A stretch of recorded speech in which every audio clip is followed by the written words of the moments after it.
말을 할 때에는 너희에게 복이 있나니 기뻐하고 즐거워하라. 하늘에서 너희의 상이 큼이라. 너희 전에 있던 선지자들을 이같이 핍박하였느니라. 아멘.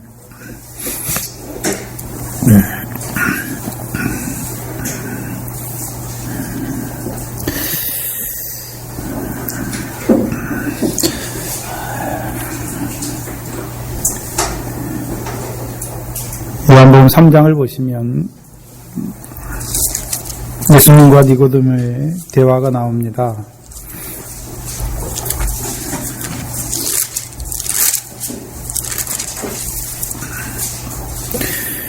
니고데모가 예수님께서 와서 묻지요. 2절에 보시면 당신의 행하시는 이 표적을 하나님이 함께 아니하시면 아무라도 할 수 없음이니이다.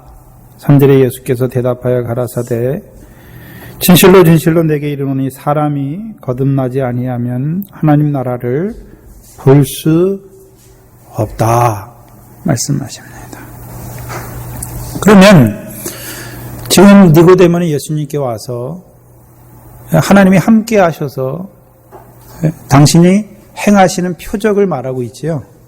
근데 표적을 보면서 니고데모가 깨달은 것이 하나 있지요. 뭡니까? 하나님이 함께 하시는 표적이라는 것. 그런데 문제는 예수님의 대화를 보시면 2절에 3절에 갑자기 예수님께서 하나님이 함께 하시는 표적을 예수님을 통해서 봤다고 하는 그에게 뭐라고 말씀합니까? 거듭나지 아니하면 하나님 나라를 볼 수 없다. 그럼 예수님께서 표적을 행하신 이유가 무엇입니까? 예수님께서 이 땅에서 행하시는 표적을 통해서 뭘 보여주시기를 원하셨나요? 하나님 나라를 보여주시기를 원하셨던 것이지요. 그리고 니고데모가 이제 늙었는데 어떻게 모태에 들어갔다 날 수 있었나이까 물으니까 거듭나는 것이 무엇인지에 대해서 설명해 주는 것이 아니라 오히려 뭐라고 말하고 있습니까? 물과 성령으로 나지 아니하면 하나님의 나라에 들어갈 수 없다라고 말씀하십니다. 그럼 그 예수님께서 행하시는 표적은 우리에게 뭘 보여주시고요? 그 표적을 통하여 하나님의 나라를 우리에게 보여주시고 그 표적을 통하여 예수님을 따르는 자들에게 물과 성령으로 거듭나게 하셔서 나게 하셔서 하나님 나라에 들어가게 하시는 자라는 것. 누가요? 그 표적을 행하시는 분이. 그럼 우리가 요한복음의 전체적인 구조 1장에서 3장까지의 구조를 보시면 1장에서 예수님은 이 땅에 사람들의 이 세상에 무엇으로 오셨습니까? 생명의 빛으로 오셨지요. 그렇죠? 지금 니고데모는 어디에 속한 자입니까? 어둠에 속한 자지요. 근데 니고데모가 무엇을 봤습니까? 예수님을 통해서 하나님이 함께 하시는 표적을 봤지요. 그럼 예수님께서는 생명의 빛으로 오늘도 어둠에 비추시지요? 그렇죠? 그래서 어둠에 비추시는 것을 무엇을 통해서 비추십니까? 표적을 통해서. 표적을 통해서. 그래서 그 표적을 통해서 하나님이 함께 하시는 것을 보여주시고 그 하나님이 함께 하신 그 표적을 예수님을 통해서 본 자들이 생명의 빛에 나오는 것이죠. 그래서 그 생명의 빛을 통하여 그들을 거듭나게 하셔서 하나님의 나라를 보게 하시는 것입니다. 그리고 물과 성령으로 나게 하셔서 하나님 나라에 들어가게 하심입니다. 이것을 마태복음의 구조로 가져오면 마태복음에서 예수님은 유대인의 왕으로 그래서 예수 그리스도의 나심은 이러하니라 말씀하고 있지요. 그리고서 4장 16절에 보시면 흑암에 앉은 자들에게 흑암에 앉은 백성이 큰 빛을 보았다라고 선포하고 있습니다. 그렇죠? 그럼 마태복음에서도 예수님께서 흑암에 비추시는 무슨 빛으로 자기를 나타내주고 계십니까? 큰 빛으로. 그래서 큰 빛으로 말미암아 흑암 가운데서 나온 자들에게 17절에 뭐라고 말씀하고 있습니까? 천국이 가까이 왔다라고 말씀하시는 것입니다. 그리고 이제 5장에서요 네? 그리고 그 천국의 백성으로 누구를 부르십니까? 제자들을 부르시죠. 네? 나를 따르라 하시는 말씀을 듣고 다 버리고 쫓는 자들도 있고 버리지 못하고 근심하며 돌아가는 자들도 분명히 있지요. 이제 다 쫓는, 나를 따르라 하시는 그 말씀을 통해서 모든 것을 버려두고 쫓는 그를 예수님께서 산으로 데리고 올라가셔서 첫 번째 복에 대해서 말씀해 주시는 것입니다. 이 산이 어디 산입니까? 미가서 4장에 나오는 여호와의 전의 산, 마릴의 산 꼭대기에서는 여호와의 전의 산에 대해서 우리에게 말씀해 주시고 여호와의 말씀이 예루살렘에서부터 나오는 것을 말씀하셔서 그 도로 예루살렘에서부터 나오는 여호와의 말씀으로 저희를 가르치시는 것을 보여주시는 것입니다. 그런데 첫 번째 복이 무엇입니까? 심령이 가난한 자는 복이 있나니. 그럼 심령이 가난한 복을 통해서 예수님께서 원하시는 것이 무엇이었습니까? 심령이 가난한 자로 세워주시고 심령이 가난한 복된 자로 세워주시고 그 복으로 말미암아 저희로 하나님의 나라를 소유로 받는 자로 세워주시는 것이죠. 그래서 우리가 팔복의 구조를 이해할 때, 말씀을 이해하실 때 우리가 심령이 가난한 자가 되는 것이 아니라 나를 따르라 하시는 그 말씀을 따라가면 주께서 우리로 하여금 심령이 가난한 자로 우리를 세워주시는, 우리에게 이루어 주시고자 하시는 말씀을 지금 선포하시는 것이죠. 그럼 왜 우리를 심령이 가난한 자로 세우십니까? 천국에 들어가는 자, 하나님 나라에 들어가는 자로 세우시는 거예요. 여기서 천국을 소유했다, 천국이 저희 것이다, 너희 것이다 라고 말하는 것은, 그럼 천국이 하나님 나라인데 하나님 나라가 우리 것입니까? 요한복음의 구조를 보면 하나님 나라에 들어갔다라는 것을 말씀해 주시는 것이죠. 그렇죠?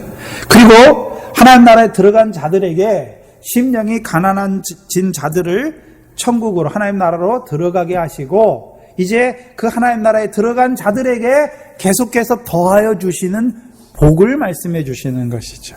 그리고 오늘 이제 마지막 의를 인하여 핍박을 받는 자의 복에 대해서 말씀하십니다. 그런데 첫 번째 복과 여덟 번째 복이 뭐가 같습니까? 결과, 호티가 같지요. 의를 인하여 핍박을 받는 자는 복이 있나니 왜냐하면 천국이 저희 것임이라, 것이기 때문이다.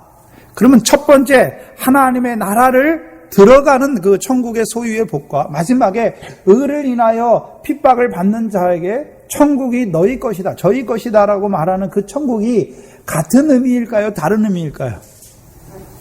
다른 의미지요.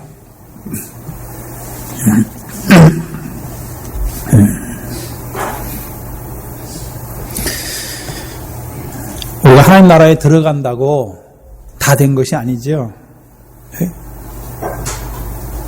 하나님 나라의 복으로 사는 자가 되어야 되는 것이죠.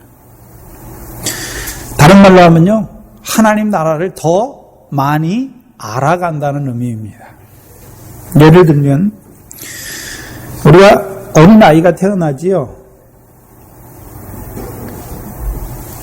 지금 강권사님네 아이니가 있는데 아이니가 세상에 대해서 뭘 압니까? 세상에 대해서 뭘 아는 게 많을 것 같습니까? 조금밖에 없습니까?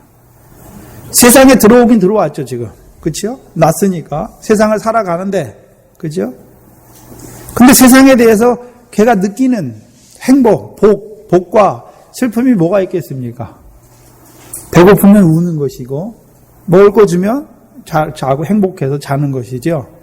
그런데 아이니가 만약에 커서 한 5살이 되고 6살이 돼서 유치원을 가게 되면 이제 뭐가 기쁨이고 뭐가 행복인지 알게 되는 것이죠.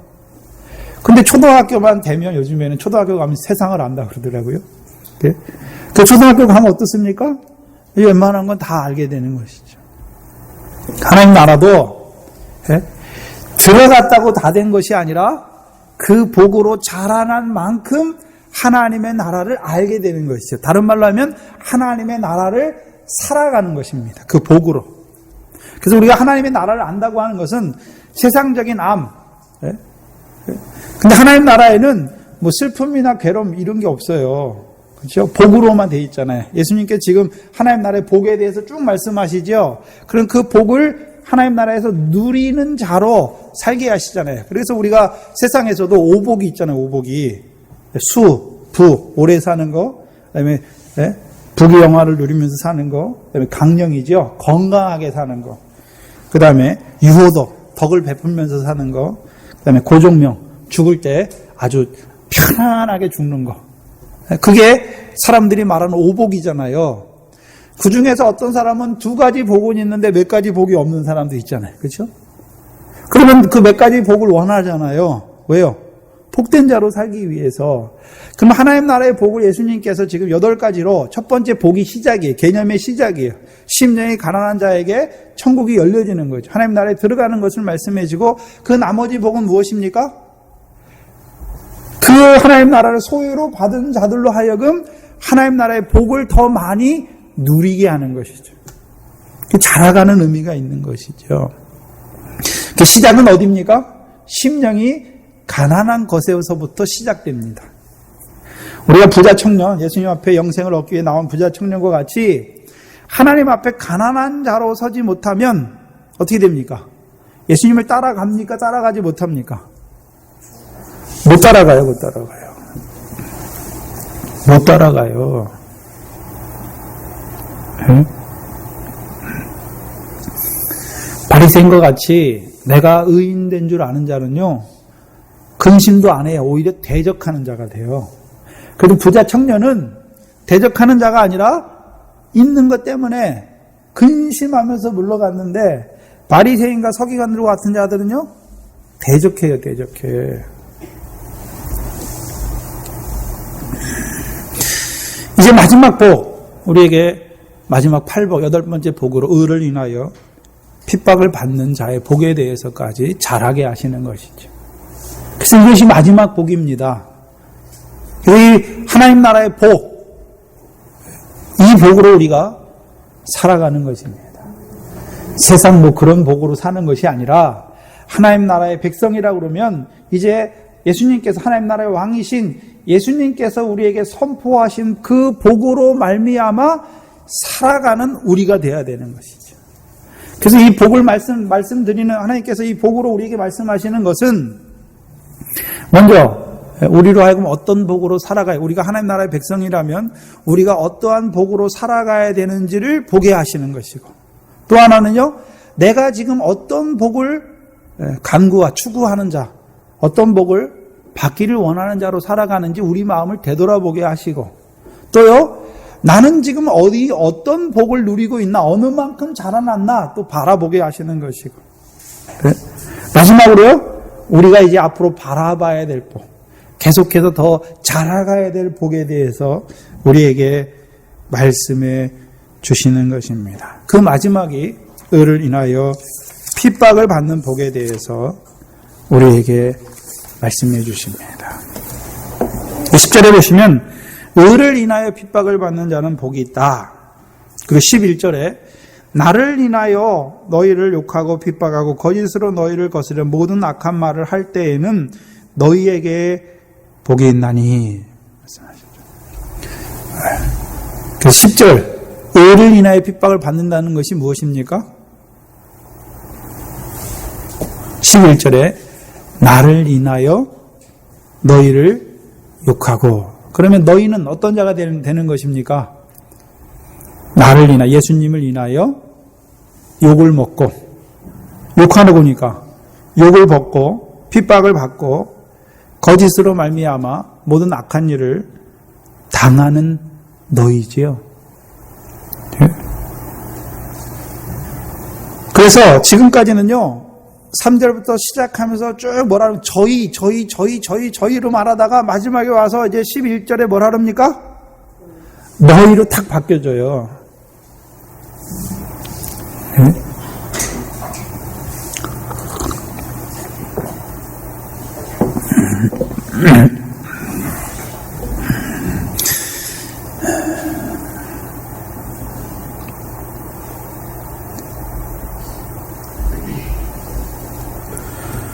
나를 인하여 핍박을 받는다. 우리가 누구를 통해서 가장 잘 쉽게 볼 수 있냐면 사도 바울을 통해서 핍박을 받는 것을 잘 볼 수가 있는데, 사도행전 8장 3절을 보시면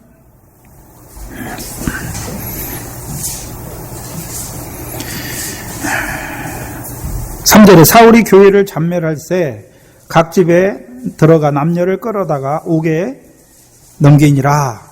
그리고 9장 1절에 보시면 사울이 주의 제자들에 대하여 여전히 위협과 살기가 등등하여 대제사장에게 가서 다메섹 여러 회당에 갈 공문을 청하니, 이는 만일 그 돌을 쫓는 사람을 만나면 물론 남녀하고 결박하여 예루살렘으로 잡아오려 함이라. 사울이 주님을 만나기 전까지는요, 큰 빛을 만나기 전까지는 그가 회방자요, 핍박자요, 포행자였던 것을 보여주시죠. 근데 주님을 만나고 나서요, 사도행전 9장 20절 이하에 보시면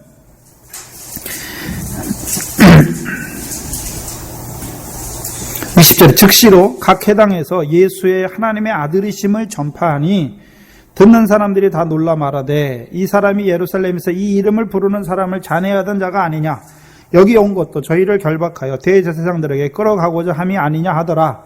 사울은 힘을 더 얻어 예수를 그리스도라 증명하여 다메섹에 사는 유대인들을 굴복시키니라. 그러면 그 사도 바울이 이제 사울이 그 유대인 회당에 들어가서 예수가 그리스도라 증거했지요. 그 결과가 무엇입니까? 23절이지요. 여러 날이 지나매 유대인들이 사울 죽이기를 공모하더니. 사울이 언제 핍박을 받습니까? 예수가 그리스도임을 증거할 때. 그럼 나를 인하여 핍박을 받는다는 의미가 무엇입니까? 예수가 그리스도임을 증거하는 자로 우리가 살아갈 때, 핍박을 받는 것이죠. 곧 화평의 복음을 증거할 때, 화평케 하는 자, 화평의 복음을 증거할 때 반응이 두 가지로 나와요. 요즘에 세 가지지요. 근데 옛날에 두 가지로 나왔어요. 첫 번째는요, 그 복음으로 말미암아 믿어진 자들, 그렇죠? 믿어진 자들은 의의 열매가 되는 것이고, 그 믿지 아니하는 자들은 어떻게 합니까? 대적하고 핍박하는 자가 되는 것이죠. 요즘엔 하나가 더 있어요. 무관심. 관심이 없다는 거죠.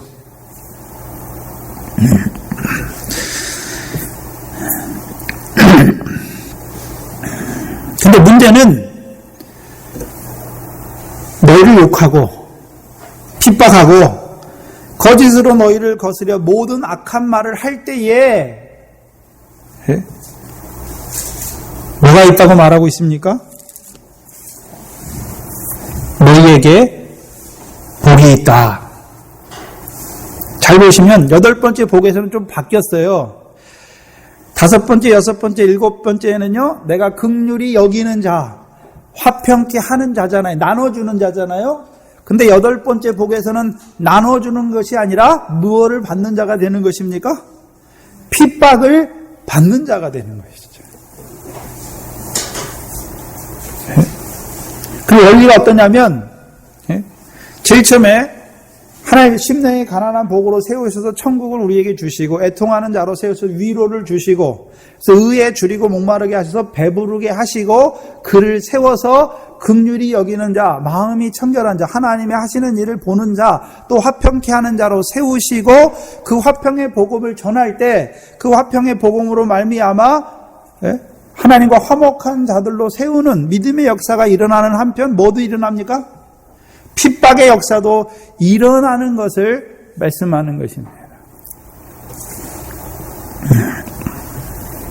그런데 그 욕하고 거짓으로 너희를 거스리고 모든 악한 말을 할 때에 너희에게 무엇이 있다고 말합니까?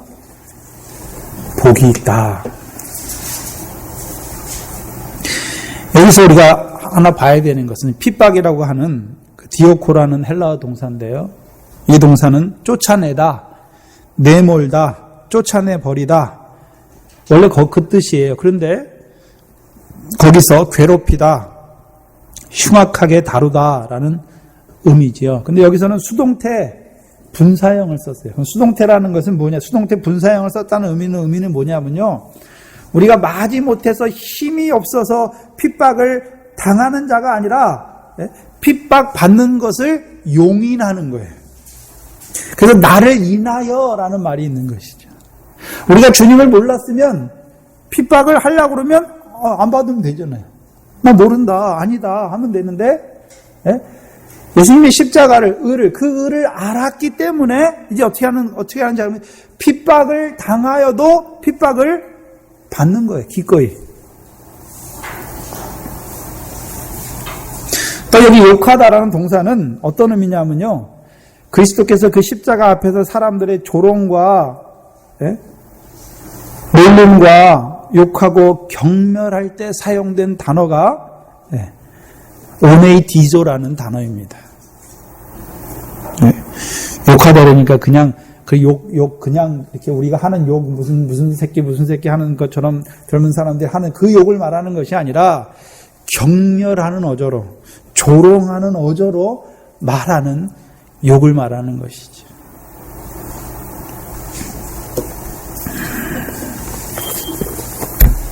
또한 거짓으로 너희를 거스릴 것을 말하고 있지요.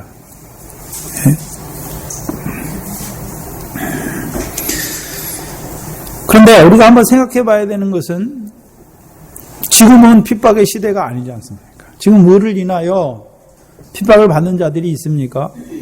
물론 초대교회 당시에 로마교 당시에는 로마교 기독교가 공인되기까지 콘스탄티가 싸움에서 이 전쟁에서 이겨나가지요. 이겨나가기 전까지. 그래서 콘스탄티 대제가 다스리던 로마가 나눠져 있죠. 몇 군데로 나눠져서 다스리는데요. 거기는 이제 관용 정책을 펴죠. 그런데 이쪽에 다른 지도자가 다스리는 그 부왕제를 2명을 두거든요. 근데 그쪽 다스리는 데는 이제 핍박이 일어나죠. 근데 로마 역사를 보면 뭐 계속해서 핍박을 하는 것이 아니라 간헐적인 핍박이 일어나는 거예요. 기간 동안 10년이면 10년, 5년이면 5년, 그리고 그 기간이 지나면 또 이제 자연스럽게 로마는 뭐 종교에 대해서 관용 정책이에요. 관용 정책. 핍박하는 그것이 아니라 관용 정책이죠. 그래서 이제 로마가 모든 유럽을 거의 점령하고 나서 통일해야 되잖아요. 그 모든 그런 힘을 모든 그 로마에 속한 사람들의 힘을 하나로 모으기 위해서 세운 게 뭐냐면 황제 숭배예요. 황제 숭배. 근데 그게 초창기 때부터 이제 예수님 그 당시부터 이제 황제 숭배가 이어지거든요. 로마가 이제 패권이 넓어지면서부터 그 모든 나라를 하나로 묶기 위해서 하는 게 뭐냐면 황제 숭배예요. 근데 황제 숭배는 그럼 황제만 숭배하고 나머지 신들을 섬기지 말라가 아니라 황제 앞에 와서 이 모든 것이 황제의 덕분이라는 거 그걸 숙이고 나서 가서 자기 신을 섬기면 돼요. 그래서 로마에는 여러 신전이 많아요. 아데미 신전이 있고 무슨 신전이 다 있잖아요. 왜요?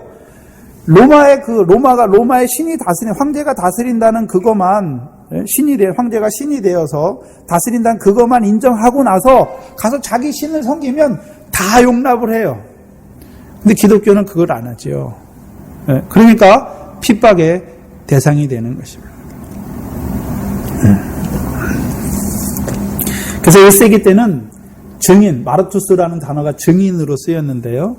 근데 이 단어가 순교자로 같은 우리가 순교자를 쓸 때 마르투스라는 단어를 써요. 헬라어로. 왜 그러냐면 1세기 당시에는 증인이 거의 순교했기 때문에 예수 그리스도를 증거하는 그 증인들은 거의 다 순교했기 때문에 증인하면 마르투스 순교자라고 이꼬로 써진 거죠.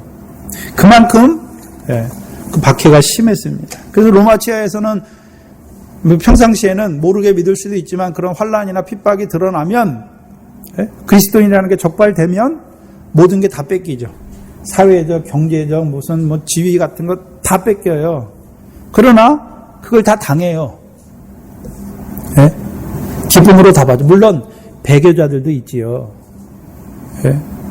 그래서 박해는 거의 초창기에 일어나요. 기독교가 들어가는 초창기. 우리나라도 기독교가 들어오는 초창기에 박해가 일어났지요. 그리고 지금도 선교사들이 처음 들어가는 지역이나 이게 복음이 아직 초창기인 나라들에서는 아직도 핍박이 심하지요. 그래서 이슬람 같은 지역은 핍박이 굉장히 심합니다. 그래서 지금도 순교자들이 나고 있어요. 아프가니스탄이나 이쪽 근방에서는 선교사들이 그 지역에서 이제 하지요. 그러다가 죽어요. 거기는 뭐 그냥 텔레반이나 이런 사람들 그냥 쏴버리니까 죽여버리는 것이죠. 그래서 고대에 이제 로마 치하에서 그 핍박이 일어났을 때 그때도 주교들이 다 있었거든요. 근데 주교들이 성경책을 갖고 있다가 배교하는 일이 생겨요. 그래서 이 배교한다는 건 이 성경책을 정부에 주는 거예요.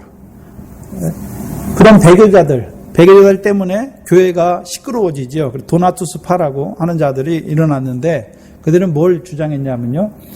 배교자들에게 세례를 받은 건 다 무효다. 세례를 다시 받아야 된다. 그게 일어났죠. 그게 도나투스 운동이라고 그게 일어났죠. 그래서 아우구스티누스가 그 운동을 정리하죠. 그러면 목사에 따라서 그 세례를 주는 그 목회자가 세례를 주는 거냐? 세례는 그 사람은 직분으로 거기만 있는 것이냐? 하나님이 세례 주는 것이냐? 그걸 따져서 아니다. 배교자들이 세례 준 것도 맞다라고 하는 거죠. 그래서 우리가 지금 뭐 침례교에서 세례를 받았든 여기 세례를 받았든 다 받았든 우리가 다 어떻게 합니까? 용인하는 거죠. 그 교회 하나됨이죠.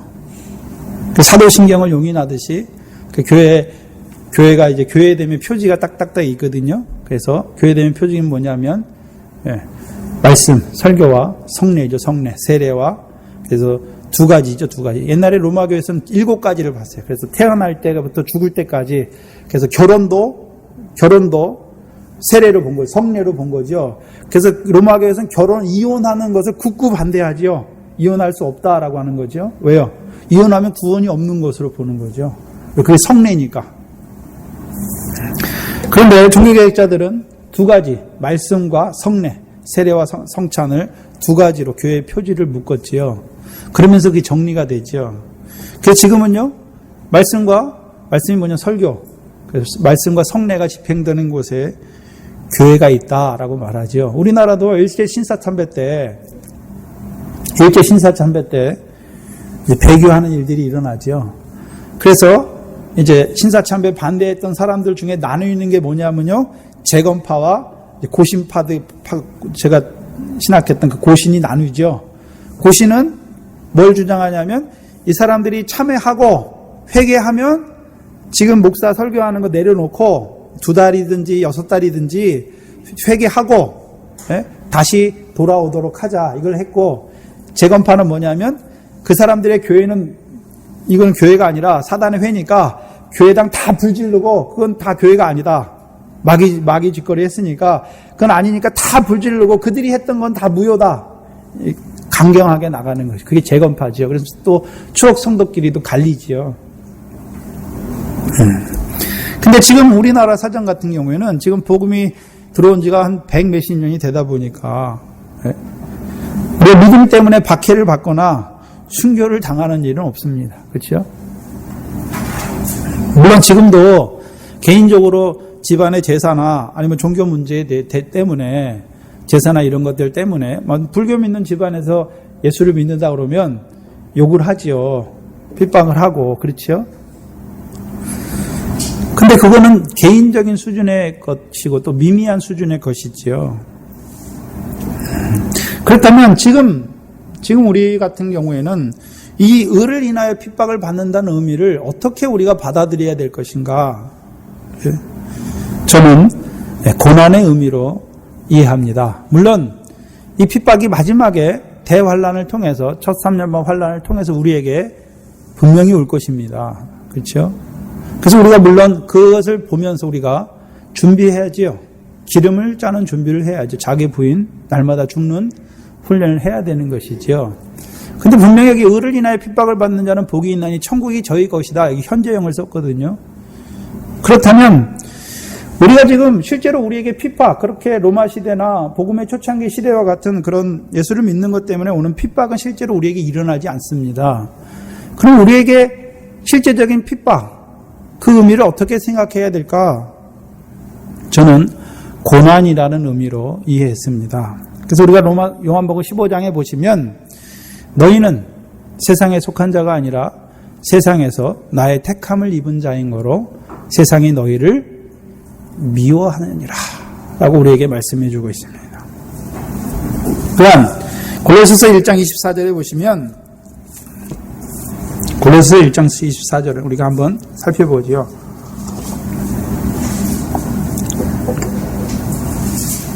음. 24절에 보시면 내가 이제 너희를 위하여 받는 괴로움을 기뻐하고 그리스도의 남은 고난을 그의 몸된 교회를 위하여 내 육체에 채우노라. 여기 잘 보시면 여기는 사도 바울이 그 괴로움, 그리스도의 남은 고난을 자기 육체에 채운다라고 말하고 있지요. 그렇죠?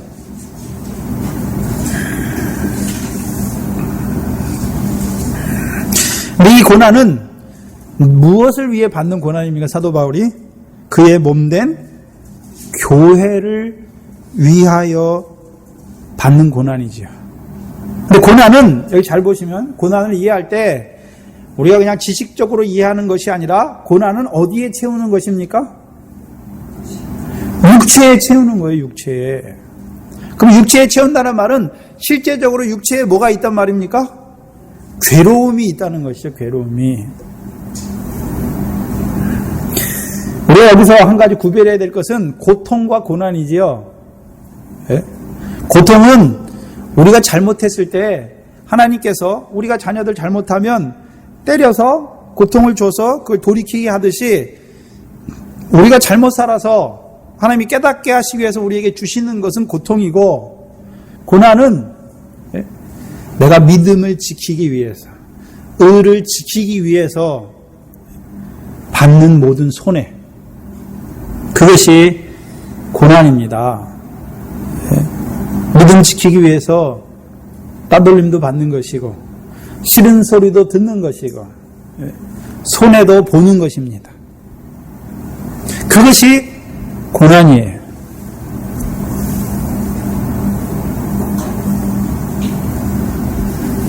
그것이 지금 우리에게 의를 인하여 우리가 받는 핍박입니다. 그런데 지금 이 평안한 때에 믿음을 지키기 위하여 고난을 받지 못하는 자, 자기 육체의 고난을 받지 못하는 자가 어떻게 큰 환난이 일어났을 때 그 핍박을 견딜 수가 있습니까? 없어요.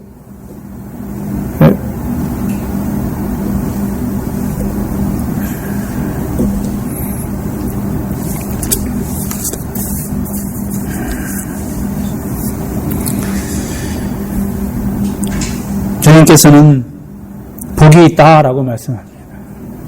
의를 인하여 고난을 받는 것이 복이 있다. 복이 있으니 기뻐하고 즐거워하라 라고 말하고 있습니다. 근데 앞에 보시면 우리 앞에 7가지 복을 보시면 기뻐하고 즐거워하라는 의미는 안 나오죠. 그렇죠? 안 나오잖아요. 위로를 받을 것이다. 땅을 기업으로 받을 것이다. 저희가 배부를 것이다. 긍휼히 여김을 받을 것이다. 하나님을 볼 것이다. 하나님의 아들이라 일컬음 받을 것이다. 말씀했는데 기뻐하고 즐거워하라. 명령형이에요. 명령형. 네? 반드시 해야 되는 것이지요. 명령했으니까. 그럼 우리 보고 반드시 하란 말입니까? 그럼 기뻐하고 즐거워하다라는 의미를 우리가 한번 생각해 봐야 되는데, 네? 10절에 천국이 저희 것이다 라고 그랬죠. 그 천국은 무슨 천국입니까? 기뻐하고 즐거워하는 천국이에요. 하나님의 나라인데, 하나님의 나라는요, 기뻐하고 즐거워하는 하나님의 나라예요. 육신으로는 괴롭힘을 당하고 그 고난을 육체의 체험으로 괴로운데 뭐가 있습니까? 기뻐하고 즐거움, 기쁨과 즐거움이 넘치는 하나님의 나라를 우리에게 주시겠다는 것이죠. 네? 그럼 우리가 뭘 보고 기뻐하고 즐거워합니까? 네. 하늘에서 너희 상이 큰 것을 보면서.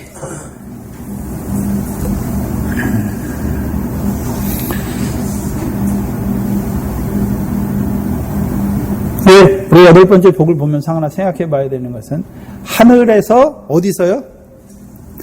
하늘에서 너희 상이 큼이라. 근데 이것은 현재형으로 썼어요. 미래형으로 쓴 거예요. 그러면 우리가 하늘에 봐서 받는 상은 지금 받습니까? 미래에 가서 받습니까? 근데 왜 현재형으로 써놨을까요?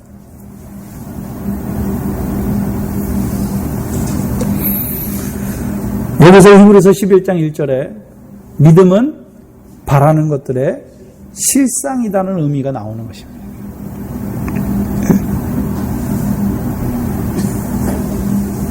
그럼 하늘에 가서 상이 크다. 그럼 하늘에 가서 이제 받는 상을 말하는 것입니까? 이 땅에서 그 의를 인하여 받는 핍박을 인해서 기뻐하고 즐거워하는 그것이 큰 상으로 연결되는 믿음의 실상이라는 것을 우리에게 보여주시는 것입니까?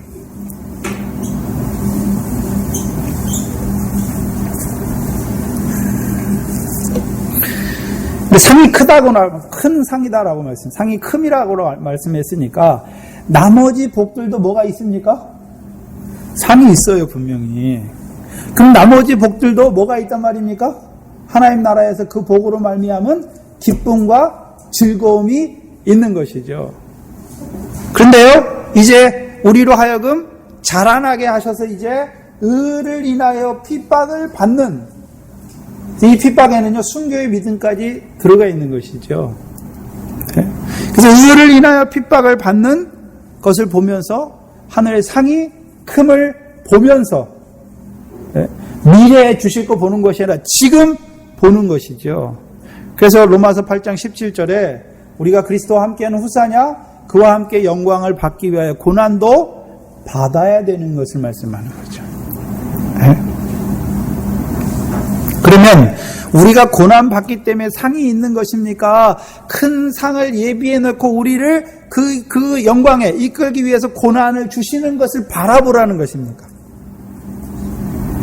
실상이라고 하는 것은 우리가 여기서 지금 하니까 하늘에서 지금 준비되는 것이 아니라 하늘에서 이미 우리를 위하여 그 큰 영광을, 상을 예비해 놓고 우리를 의를 인하여 핍박을 받는 자리에, 그 복된 자리에 세워주시는 것을 보는 것이죠.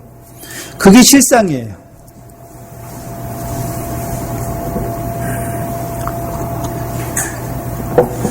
이 실상을 잘 풀어놓은 데가 없더라고요. 우리가 지금 여기서 상 받을 일, 하늘의 상이 큰 고난을 받으니까 우리를 위해서 상이 하나 예비되고 그것을 말하는 것이 아닙니다. 이미 그 영광을 예비해 놓고 우리로 그 영광에 합당한 실제를 이루기 위해서 우리에게 고난을, 그 의를 인한 핍박을 주시는 그것을 보는 자가 될 때에 기뻐하고 즐거워하는 자가 되는 거예요. 그래서 명령형으로 쓰는 것이죠.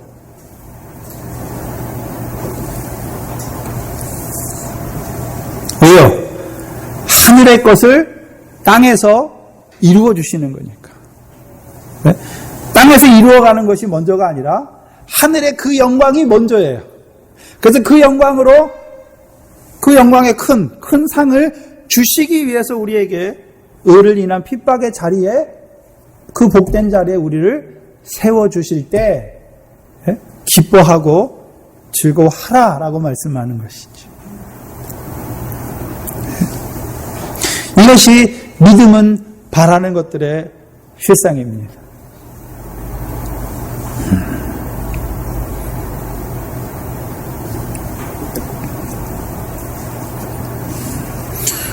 또한 너희 전에 있던 선지자들을 이같이 핍박하였느니라. 이 말씀을 잘 봐야 되는데요. 그럼 너희 전에 있던 선지자들이 바라봤던 것이 무엇입니까?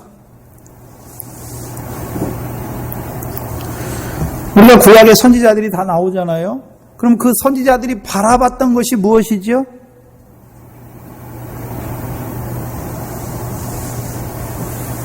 믿음의 실제지요. 실상이지요. 히브리서 11장 가장 우리에게 잘 나타내, 모세를 통해서 잘 나타내 주시죠.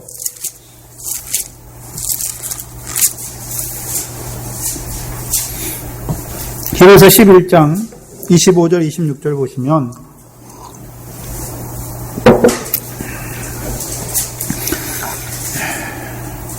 24절에 믿음으로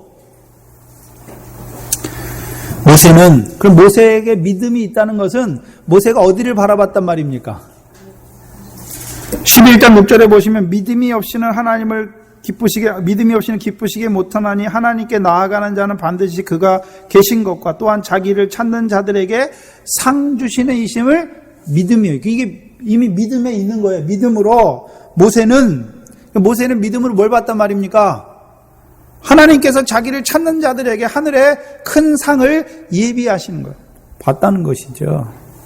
그래서 모세는 장성하여 바로의 공주의 아들이라 칭함을 거절하고, 그 24절에 보시면 장성하여 바로의 공주의 아들이라 칭함을 이때가 몇 살입니까? 40세죠. 40세. 그렇죠? 40세죠. 그때도 모세가 뭐가 있었습니까? 믿음이 있었죠. 믿음이 있었는데 문제는 무엇입니까? 야곱과 같이 장막이 있잖아요. 동일한 약속을 유업으로 받은 자 함께 장막에 거하는 장막은 있는데 문제는 무엇입니까? 자기 손으로 그 구원을, 그 영광을 이루어 가려고 하는 자의 자리에 섰잖아요. 야곱과 같이, 하란에서의 야곱과 같이. 그래서 하나님께서 그를 광야의 40년 연단을 통해서 25절에 도리어 하나님의 백성과 함께 고난받기를 잠시 죄악의 낙을 누리는 것보다 더 좋아하고, 그럼 모세가 왜 고난받기를 잠시 죄악의 낙을 누리는 것보다 더 좋아했습니까? 뭐가 있었기 때문에요? 믿음이 있었기 때문에. 믿음이 있었기 때문에. 그럼 왜 더 좋아합니까? 믿음은 바라는 것들의 실상을 모세가 행동으로 옮겨준 것이죠. 그리스도를 위하여 받는 능력을 애굽의 모든 보화보다 더 큰 재물로 여겼으니 이는 상주심을 바라봄이라. 근데 여기서는 왜 더 큰 상을 말하지 않냐고 모세에게 상 주심을 바라본다라고 말씀하고 있습니까? 이미 그리스도를 위하여 받는 능욕을 당하고 있잖아요. 나를 인하여, 의를 인하여 핍박을 받는 그 자리에 있는 것을 보여주시죠. 그러면 우리에게 주님께서 의를 인하여 핍박을 받는 자 기뻐하고 즐거워하라, 하늘에서 너희 상이 큼이라 말씀하시고 너희 전에 있던 선지자들도 이와 같이 핍박을 받았다라고 말씀하셔서 이제 이 8번째 복으로 자라난 자들, 우리를 누구와 같은 반열에 세우십니까? 선지자들과 같은, 곧 히브리서 11장에 말하는 본향, 곧 더 좋은 부활을 바라보는 믿음의 자리에 우리를 세워주시는 거죠.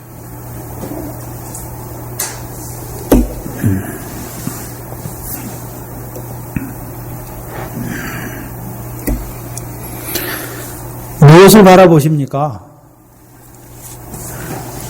이 마태복음 5장의 복들을 다른 말로 하면요, 하나님을 찾는 거예요.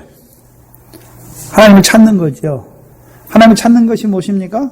하나님 나라의 복이 무엇인지, 하늘의 그 복으로 말하면 하늘에서 우리에게 주시는 상이 무엇인지를 찾아가는 그 복에 대해서 우리에게 말씀해 주시는 것이죠. 네.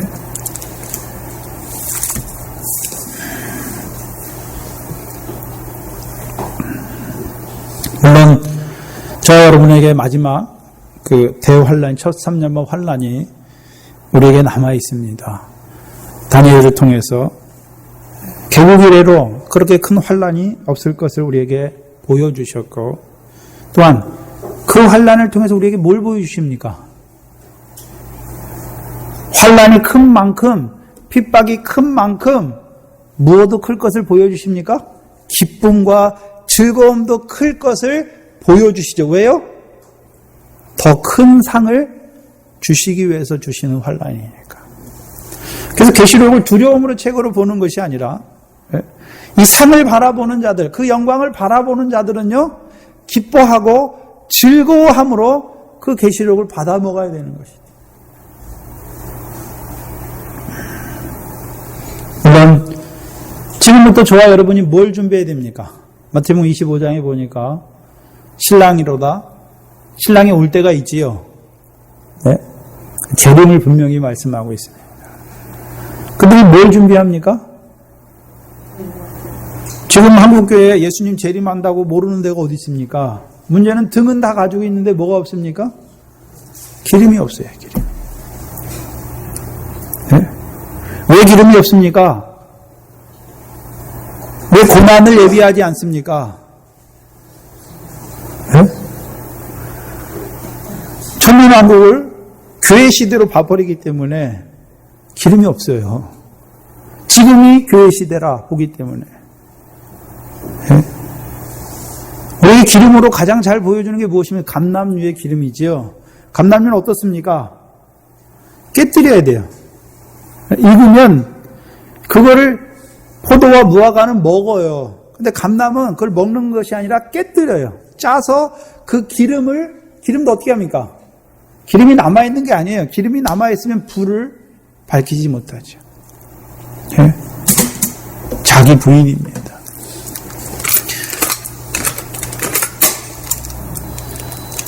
예수님께서 십자가에 죽으시지 않았다면 네? 그 하나님의 사랑이 우리에게 입혀지지 않죠. 네? 우리가 죽지 않으면 네? 우리가 기름을 짜는 자기 부인되는 생활이 없으면 네? 등불이 되지 못합니다. 세상에 빛으로 역사하지 못하는 것이죠. 지금 우리가 뭐 하는 때입니까? 기름을 준비하는 때입니다. 네? 자기 부인되는 삶, 곧 낮아져서 섬기는 자의 삶, 그 십자가의 화평의 원리를 따라 사는 삶, 네? 그것이 지금 기름을 준비하는 때입니다. 기름을 준비하려면 그럼 포도나무 짠다고 기름이 나옵니까? 무화과나무 그 열매를 짠다고 기름이 나옵니까? 감람 잎사귀가 돼야 되고, 먼저 감람새 잎사귀가 돼야 되고, 예? 무화를 통해서 주신 그 무지개 언약의 뜻을 봐야 되고, 예? 더 나아가서는요, 그것만 보면 안 되고 감람 열매를 맺어야 되는 것이죠. 예? 주님께서 자기 타작마당을 정하게 하신다. 어떻게 하시는 것입니까? 우리가 감람나무 되게 하시는 거예요. 감람 열매 맺게 하시는 거예요. 근데 감람 열매도 예? 안 익은 거 짜면 나옵니까? 안 나와요. 안 나와요. 쓰지도 못해요. 저희가 풋과일 먹어보면 어떻습니까? 먹을 수 있습니까? 못 먹습니까? 못 먹듯이 기름도 똑같아요. 예? 우리를 정하게 하시는, 어떻게 정하게 하십니까? 날마다 죽게 하셨어요. 그리스도 예수의 십자가 앞에 우리의 욕심과 정과 욕심을, 육체와 함께 정과 욕심을 날마다 못 받게 하셔서, 죽게 하셔서, 자기 부인 되게 하셔서 기름을 모으시는 것입니다.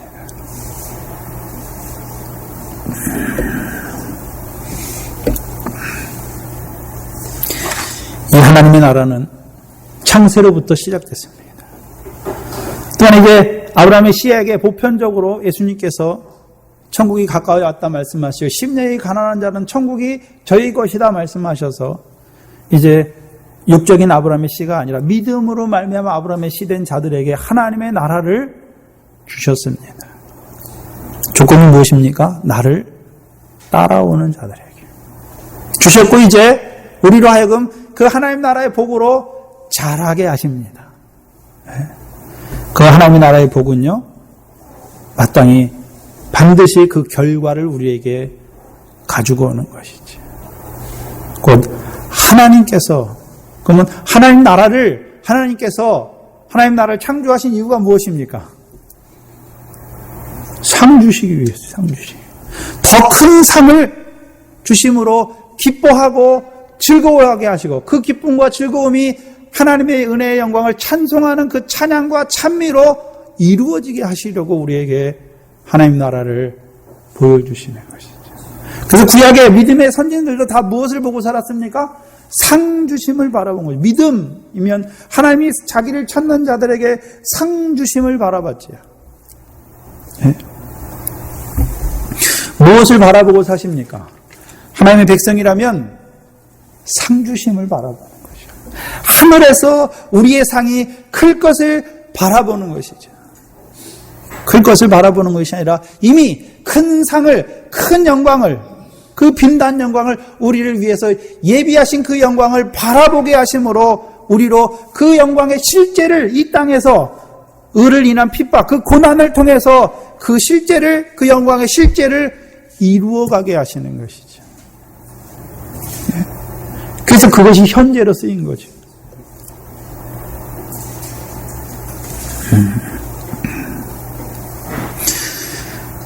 이것이 저와 여러분입니다. 무슨 복으로 살아가기를 원하십니까? 무엇으로 즐거워하고 기뻐하길 원하십니까?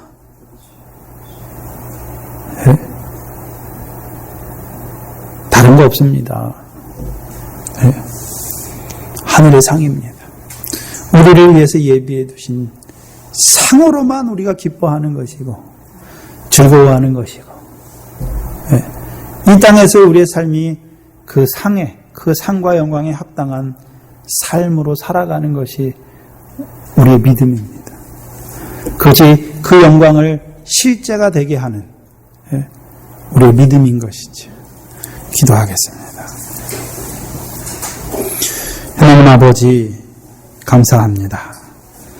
우리에게 그 하나님의 나라에 들어가게 하신 것도 감사한데, 이제 그 하나님 나라의 복으로 말미암아 우리를 자라게 하시고, 이제 8번째 복으로 하늘의 더 큰 상을 바라보는 자로, 그 영광에 예비된 자로, 그 영광에 합당한 자로 들어가게 하시기 위해서 이제 의를 인하여 핍박을 받는 그 믿음의 자리에 우리를 세워가시기 위하여서 오늘도 8번째 복으로 우리에게 말씀하시니 감사합니다.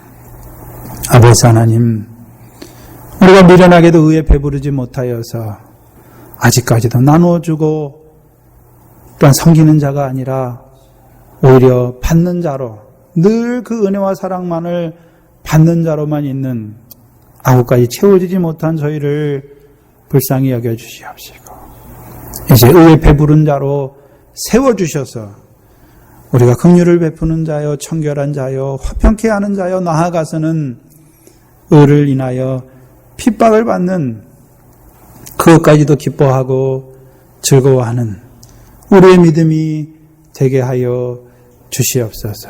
일찍부터 하나님께서 전도사님을 통해서 이 영광의 복음을 우리에게 열어주신 것 감사합니다.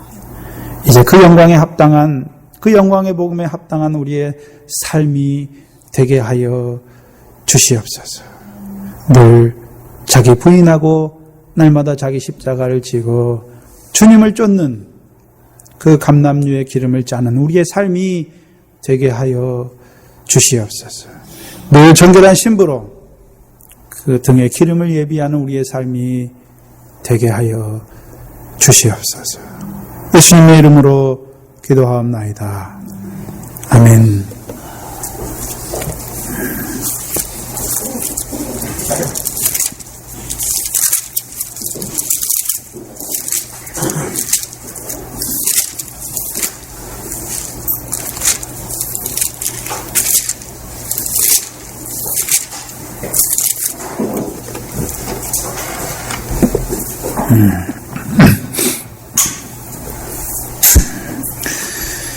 (247장입니다)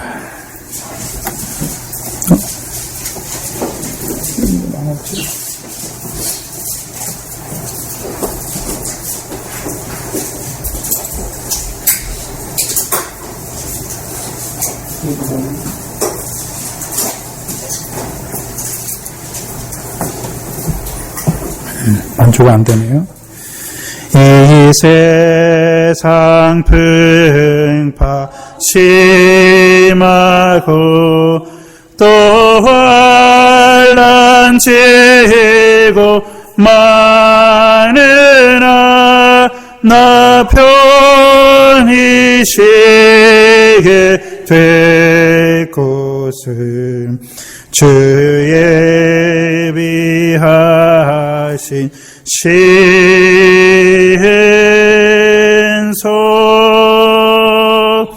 그 향기로 길을 주에게 부어 주셔서 내 기쁨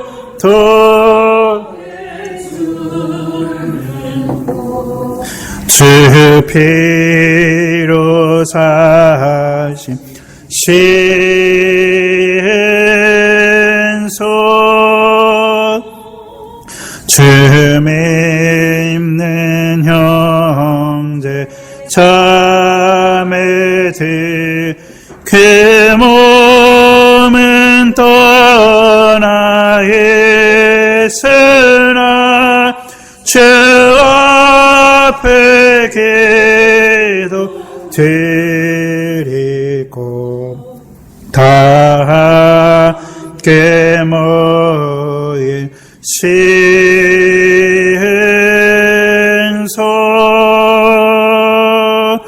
내 손과 혀가 굳어도 내 몸에 피가 식어도 나 영영 잊지 못할 꿈 은혜의 보좌 신속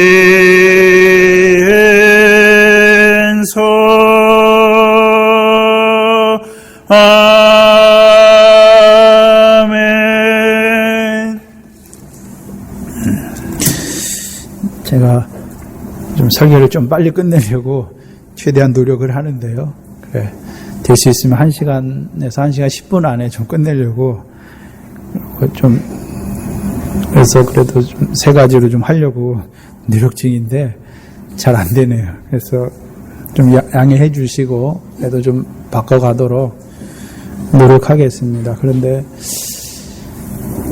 예수님께서 그 누가복음서 24장에 보시면 그 엠마오로 가는 제자들 성경을 풀어 설명하시죠. 그래서 제자들이 우리에게 성경을 풀어 설명하실 때에 우리의 마음이 뜨겁지 아니하더냐. 그래서 저는 설교를 그걸 이제 설교 모토로 뭐랄까요? 그걸 잡아서 그렇게 좀 합니다. 그래도 이제 그렇게 하면서도 좀 3가지로 좀 나눠서 좀 해야겠더라고요. 그래서 못 듣는 분들이 많아서 그래서 저를 위해서 좀 기도 좀 해주시고, 그 다음에 오늘 오후에 권사님들하고 지사님들은 잠깐, 안수지사님 잠깐 좀 응원 드릴 게 있습니다. 모여주시기 바랍니다.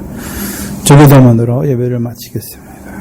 하늘에 계신 우리 아버지여, 이름이 거룩히 여김을 받으시오. 나라의 마옵시오.